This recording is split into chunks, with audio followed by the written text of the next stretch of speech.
"You are ugly, you are weak, you are dumb, we don't want you in our class, we don't want to sit beside you." These are some of the things I used to hear when I was in school. I wasn't just exposed to verbal bullying, but physical bullying too. Imagine that you are a kid that never hurt someone, and some kids come and hit you in front of the whole school. It's awful, isn't it?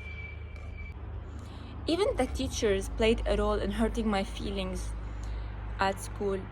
Whenever I participated and the answer wasn't right, they called me names such as stupid and words that really hurt my feelings and affected my self-esteem. You will ask yourself, why didn't I told my parents back then? Because one time I told my mom about something that happened with me, and the other day the whole class was making fun of me and calling me names such as weak, and that I tell my mom everything happens with me. So I chose to be silent. And I grew up with a weak personality, with no self-esteem at all, with a hate for social gatherings and everything that contains people, because I was afraid to talk in front of them. Maybe they judged me or something. So I wanted to change, because it really started to affect my life. Like, really, social anxiety affects your life, your whole life, your social life or social activities. You can't do anything because of it.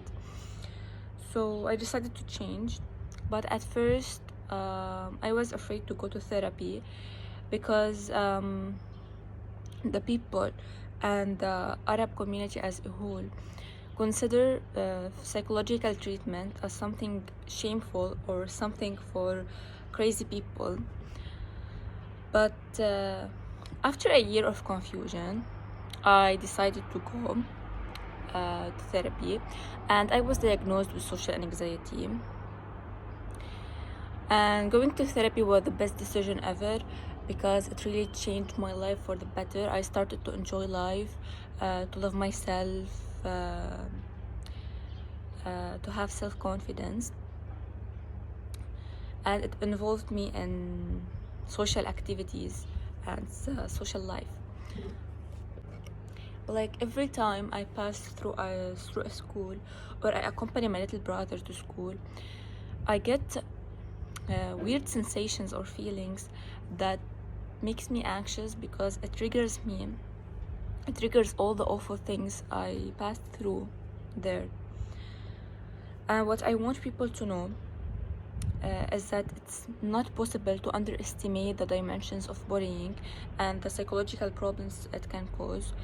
So schools and parents should educate their children about bullying and how to respect each other and to love each other.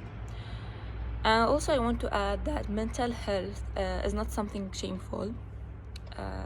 Mental health is as important as physical health, and perhaps more. And if someone needs help, just ask your friend, ask your parent, ask someone that you trust. But don't be afraid, because it's not something shameful. And I hope you learned something from my story. Thank you for listening.